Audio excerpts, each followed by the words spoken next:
ময়মনসিংহের ফুলবাড়িয়ায় বিতর্ক সংসদের আয়োজনে জুলাই স্মৃতি আন্তঃস্কুল বিতর্ক ফাইনাল এবং 2024-25 সেশনে বিভিন্ন বিশ্ববিদ্যালয়ের চান্সপ্রাপ্ত কৃতি শিক্ষার্থীদের সংবর্ধনা অনুষ্ঠিত হয়েছে। বৃহস্পতিবার বিকেলে উপজেলা পরিষদ হলরুমে অনুষ্ঠানে প্রধান অতিথি হিসেবে বক্তব্য রাখেন উপজেলা নির্বাহী কর্মকর্তা মোহাম্মদ আরিফুল ইসলাম। বিতর্ক প্রতিযোগিতায় চ্যাম্পিয়ন হওয়ার গৌরব অর্জন করে আছিম বহুমুখী উচ্চ বিদ্যালয় এবং runners up Palashihata school and college.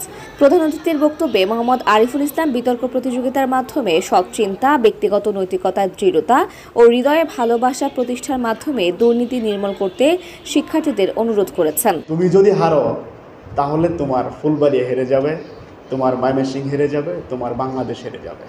তুমি দেখো তোমার আশেপাশ থেকে তুমি প্রতি 300 থেকে 500 জনের মধ্যে একজন হয়েছ।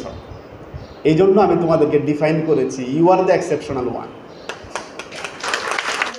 এতে আরও বক্তব্য রাখেন জাতিসংঘের জরুরি শিশু তহবিল ইউনিসেফের প্রতিনিধি ইদ্রিস আলী খান, পলাশীহাটা বহুমুখী উচ্চ বিদ্যালয় এবং কলেজের শিক্ষক জয়নুল আবেদিন বাচ্চু, বিশ্ববিদ্যালয় শিক্ষার্থী তানভীর হাসান আসিফ, মাহবুব হাসান, মোতালেব হোসেন, তাহসিনুল আবরার লিসান, ইবনে কাসির তারেক ও রেজওয়ান আহমেদ জিসান প্রমুখ। অনুষ্ঠানে সভাপতিত্ব করেন ফুলবাড়িয়া বিতর্ক সংসদের সভাপতি মঈনুদ্দিন খান সিফাত এবং পরিচালনা করেন সদস্য সচিব ইমরান হাসান।